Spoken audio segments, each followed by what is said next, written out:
आंगना में घूमी घूमी कानथिन नागिनिया में घूमी घूमी कानथिन नागिनिया से कोई नहीं है कहे नाग के खबरिया से कोई नहीं है दैत्य नाग के खबरिया कोवर से बाहर भेली है पवनाए तीन सुअबे कोवर बाहर भेली है पवनाए तीन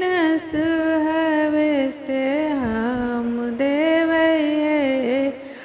नागिन नाग के खबरी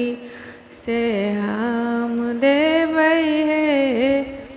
नागिन नाग के खबरिया आहू के नाग नागिने भूखल परल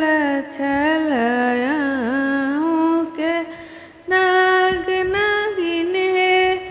भूखल परल छल खोआय देलहुँ हे नागिन लाबर दूध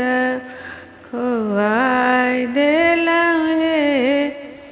नागिन लाबर दूध जैसे जुड़ैला नागिन हमरो नाग राजा के जैसे जुड़ैला सुहबे हमरो नाग राजा के ओइसाई है सुहबे तो जुड़ैया नैहर ससुरारी